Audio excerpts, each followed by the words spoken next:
Hey everybody, welcome back to another episode of Q's and Dailies.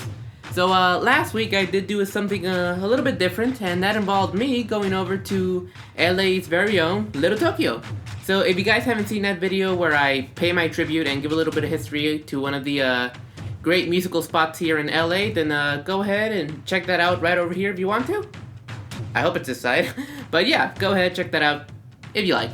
But yeah, you know, being around Little Tokyo, and I'm just reminded of just how so diverse living in Los Angeles can be, you know? So I'm thinking to myself you know what, maybe let's try to find a film which features two different styles of music, you know? Honestly, being around that area, I was thinking, let's find something that has both Eastern and Western influence music. Eastern and Western influence music in the film. And I also remembered that this month specifically, we have the newest Wes Anderson film coming out, The French Dispatch. Now, I'm really hoping I can find a way to watch this film because, you know, movie theaters are still closed. I mean, I'm hoping it could stream somewhere, but we'll see it. You know, I love Wes Anderson's films. We'll see when the time comes. January 28th. However, I did watch his latest film, which came out about 2 or 3 years ago, 2018. A stop-motion animation film, his second stop-motion animation film, after Fantastic Mr. Fox, Isle of Dogs. And as I mentioned in a video a while ago, one thing I love about films is, of course, setting. Isle of Dogs has this very inventive setting in which we're taken to a futuristic dystopian Japan, which is plagued by the dog flu, which then, you can imagine everybody in the country is now turning their backs and shunning away man's best friend, all dogs. Poor little guys. But yes, as previously stated, the dog flu going around, the general public of Japan is manipulated, brainwashed into thinking that dogs are just bad, you know, and that they have to be sent over to a isolated area known as Trash Island. Trash Island is actually an actual place, believe it or not, for those of you curious. And from there, we have our main story of one boy traveling to the island to reunite with his beloved dog, and he is accompanied by a great pack, see what I did there, of our main dogs. Now, some of these characters and the dogs in this film are played by just some big-time Hollywood actors, you know? Hollywood actors such as Edward Norton, Bill Murray, Jeff Goldblum, Liev Schreiber, Scarlett Johansson, Ken Watanabe, and the legend Bryan Cranston. And while we're on the topic of stardom, we have to talk about the film's score composer, Alexandre Desplat, or Desplat. I honestly cannot pronounce his last name, okay? You know who I'm talking about. I'm just gonna call him Alexandre.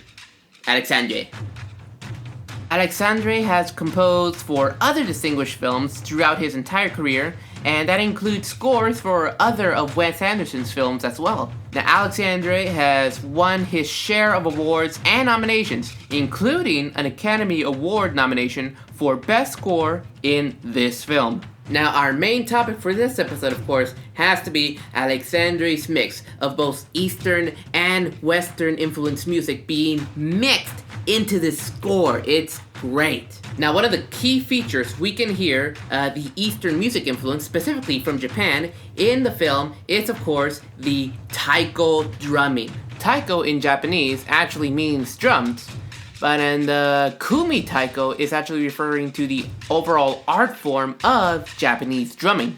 Now, Taiko has been a part of the Japanese culture for centuries and centuries, and it even dates back to uses in military, religions such as Shinto and Buddhist, and it has even been included in the theaters. It also has a connection to martial arts, more so in the movements than anything else. And if you go to an actual Taiko demonstration, a performance, you would see this in action. I mean, those performers are just so well choreographed and everything. It's very incredible. So Taiko drumming itself really is an incredible choreographed art, with many of its performers believing that it really has a connection, it really gives you a connection, between the mind and body. So now, let's take a look at the overall connection that Taiko has with the Japanese culture within the film itself. So right at the opening of Isle of Dogs, we can see that there is a Shinto shrine as the prologue is being told. As we hear the prologue, we are also hearing the first piece in the score, properly entitled Shinto Shrine. And we could already hear the mix of both Eastern and Western musical influence. It starts off with a chant that is meant to almost resemble the Shinto-style chants around Japan, and we could hear this little minor lick, do, me, re, reappearing throughout the film. And of course, we have our Taiko drumming. Having the Taiko drumming and the chants and just the imagery of the Shinto shrine and the prologue telling this ancient story of long ago. I mean, it personally, it really immersed me, and I'm pretty sure it immersed the rest of the audience watching. Just really immersed you into that setting of like, you know, a far off future, well, not too far off, like what, 20 years into the future, in Japan. It was a great opening. Then, right after the prologue, the opening credits are accompanied by, you guessed it, a stop-motion Kumi Taiko performance. As you'll see in the scene, there are some of the different types of taiko drums used, and just some of the synchronized choreography between these little stop-motion performers. Already, within the first 5 minutes of the film or so, Wes Anderson is already establishing us in the setting, you know? Already, we know. We are in Japan. This film is taking place in Japan. Also, every other character besides the dogs is speaking Japanese. I mean, Anderson, so good, immersing us in the setting. So good. Now, later on in the film, these taiko performers will come back in a theater-like setting because, as stated before, theater is one of the places that taiko is rooted in the Japanese culture. And one other area that was stated before where taiko has some roots is in Japanese military. So throughout some of the more action-packed fight scenes in the film, we hear a great inclusion of taiko drumming and the other Western influence orchestration just really blending hand in hand with the scenes, and I freaking love it, guys. Specifically, that I guess you could say the second crash landing? Yeah, that one. So in this scene, I just thought it was a great blend of the Eastern and Western instrumentation coming together and really giving just such a great sense of a combat scenario in this film. I mean, personally for me, it's gotta be that, I mean, obviously the like fast-paced taiko drumming, but also like there's a part where the strings do this little chromatic line, you know, dun dun dun dun dun dun dun dun dun dun dun dun dun. I love that. It all just adds to the fast action-paced little scruffles that they have in the freaking like action scenes. Man, I love that. Now this scene pretty much comes out every single time there's like a little combat scene, and man, every time I hear it, I just want to fight a pack of robot dogs. So good. So everybody, as you can tell, great score, great film. But along with it being a great score, there were also some uses of great uses of outside music as well. So the first one that I really gotta mention is that Wes Anderson really paid some tribute, an homage, you could say, to a classic piece of Japanese cinema, Seven Samurai. And I just thought it served as a really great narrative device. So the scene I'm talking about is it's right after that little like battle that they have, you know?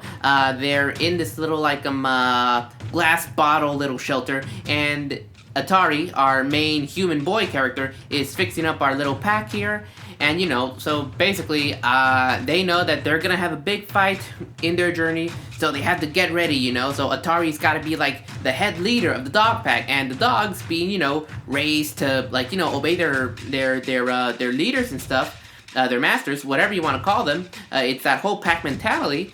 Atari actually plays that piece of music from Seven Samurais on the radio, so it's being used as a piece of source music. I freaking love that! You can see Atari like really trying to establish themselves now, like, guys, listen to me, I'll help you, you help me, we're in this together, let's go, let's find our lost boy, and have an amazing journey. I just thought that was a great little scene, and a great, just paying homage to a great piece of original Japanese cinema. Well done, Anderson. Bravo. Sugoi! And while we're on the subject of like our characters making a connection, I thought there was no better connection than between Bryan Cranston's character, Chief, the dog, the stray dog, and our boy hero, Atari. And to further strengthen that connection between the two characters, we have a great piece of popular music called I Won't Hurt You by the West Coast Pop Art Experimental Band. So the lyrics within that song pretty much symbolize kind of Chief, Bryan Cranston's character, and his journey overall. He was a stray dog, he'd go from family to family. Just when he thought he had a family, he realized that he himself had some troubles and that he would never really connect. He would just end up hurting people, you know, the whole I bite kind of thing. And then once he finally meets Atari, he has this like great connection that we see grow throughout the film. And, you know, he then, you know, like goes into his inner dog kind of mentality, and he now has found a new master, and he protects him and loves him in a way, you know, he grew on him. And the lyrics within this song are just so well represented. Honestly, there could have been no better choice in this song to further, like, you know, really, like, just enhance the connection between the characters. I just thought it was great. I feel like I'm just, man, really am blown away from the music that was chosen for this film, you know? I mean, Wes Anderson, not only do I love your films, you know how to tell a film through music as well. Just, again, so good, so well done. Thank you. Arigato gozaimasu. Thank you. And so that about does it for this episode of Cues and Dailies, everybody. I feel like I didn't really talk too much about the plot in this film, but that's mostly because I personally feel like I might have done that too many times in like some videos, you know, when really we should be talking about just the music in the film, you know? That's what it should be about. But still, I did think this was a great movie, great story with a great score. Especially, you know, talking about the score, it was so immersive in the setting. Ah, man, I just loved it so much. Definitely give it a shot. Great Wes Anderson film. Still, all in all, a great film. Great Wes Anderson film. I cannot wait for the French Dispatch to come out later on this year, or in the next few days, I believe, January 28th. So I'm really looking forward to that. Definitely go check out Isle of Dogs if you haven't already. I think it's a great Wes Anderson film. Yeah, I might just like it a little bit better than Fantastic Mr. Fox. Go ahead, fight me on that in the comments all you want. I don't care. Isle of Dogs.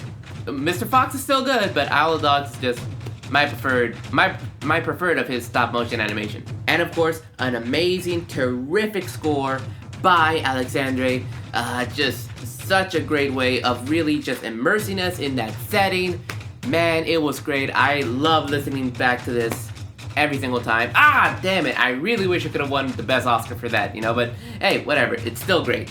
Also, guys, I should also mention that recently I did a fun little podcast with a friend of mine, Francisco Gregorio. We talk about, you know, just whatever musical topics come into mind, you know, answer a few questions, all that stuff. Great trumpet player, so I'll definitely put up a link for that, you know, go check it out, give him some love, you know, all of us are just here trying to do what we like to do, you know. But yeah, definitely go check that out. I'll post it here somewhere. And again, guys, as always, I hope you really enjoyed this video. You know, go ahead if you like, comment, subscribe, whatever, give it a like, all that stuff if you want. But yeah, I'm just here to talk about films and music with you guys. So, I feel like we did that pretty good today. So guys, as usual, I will see you in the next video. And, you know, again, I'm bringing more content, hopefully pretty soon. Just gotta wait, you know, be patient. There's also other things in life I really gotta take care of. So guys, I will see you all in the next video. Again, comment whatever movie you'd like to see. All that stuff we'll put into consideration and all that. So, again, until next time, I'll see you guys later, and since it wasn't Japanese, mata ne!